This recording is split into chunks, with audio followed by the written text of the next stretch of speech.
ব্রিজের গোল চত্বরে আমার যারা ছিল আমার বাড়ির প্রথম বাড়ি নেই গ্রামে। আমার চাচাতো ভাই হচ্ছে সাবেক চেয়ারম্যান এপিএস মঞ্জু, তার ভাই চেয়ারম্যান ছিল মঞ্জু ভাই হলো আমার আপন চাচা। বিশেষ করে অনেকেই যারা ধরেছে যে আমিনুল ইসলাম সর্দার মন্টু সর্দার আপন মাদারপুর জেলায় তবু জুয়েল ওদের কাউকে চেনে না। অর্থাৎ তাদের আমাদের রাজনীতির সাথে যারা আমরা বিএনপি পরিবারের সাথে যারা জড়িত, জাহানদার ভাই আছে, কবির গাজী আছে, কুটু আছে, জাফর উকিল আছে, সমন্বয় সর্ব পরিচিত জন যারা আছে সবাই জানে আমি মন্টু সর্দার আপন। কিন্তু আমি হলো মন্টু সর্দারে অত্যন্ত কাছের এবং বিশ্বস্ত ছোটো ভাই চাঁদু। আমি খাসার স্কুল অ্যান্ড কলেজের টিচার ছিলাম, মূল পেশা ছিল আমার শিক্ষকতা।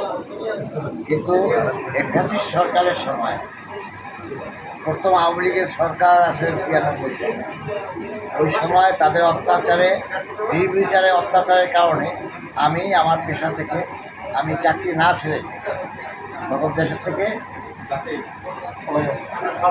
দেশ থেকে বিদেশে চলে যাই। বিদেশ থেকে আসার পরে আমার পুনর্বহালের জন্য সাহেব মাস্টার প্রিন্সিপাল আমাকে বলে আমি আর চাকরিতে যোগদান করি। অ্যাসিস্টের কী অত্যাচার না দেখলে কেউ বিশ্বাস করবে। যে ভুক্তভোগী তারাই বোঝে যে আওয়ামী লীগের কী পারে। সেটা আমরা বিএনপি যারা দল করি তারা অত্যাচার পছন্দ করি না, কেউ দেয়ও না। বরং আওয়ামী লীগের কেউ অত্যাচারের সংযোজন থাকলে তারা আমরা মাফ করে দেবে, এমন বর্তমান প্রেক্ষাপটে আমাদের বহুত বাস্তবতা আছে। আমাদের স্বজনরা অনেকেই গুম খুন হত্যা নির্যাতন গ্রেপ্তারের সাথে জড়িত। তোমরা হয়তো পত্রিকা দেখছো, বাস্তবও দেখছো। এটা উপেক্ষা করে আমাদের দলকে সংগঠনিত করতে হইল সবাই ঐক্যবদ্ধভাবে আমাদের সহযোগিতা করে। কারণ বাংলাদেশ বিএনপি দলটা সাংগঠনিকভাবে আগাইতে হলে আমরা এককভাবে আমিনুল ইসলাম সর্দার খাসার সর্দার এটা বললে হবে না। আমার রূপরেখা বাস্তবতা, আমি ছোটদের সাথেও চলতে পারি, আবার সিনিয়রদের সাথেও চলতে পারি।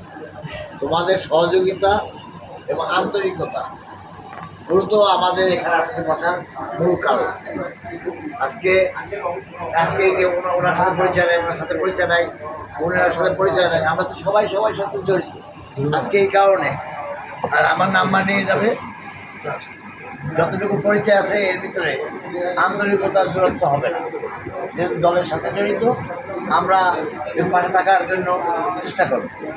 যেমন আমাদের ২৮শে অক্টোবর আমাদের এখানে গুলিবিদ্ধ অনেকে হয়েছে, আমি তাদের চিকিৎসা করতে দেওয়ার জন্য আমার সম্বন্ধী চোখের প্রফেসর গুলি বের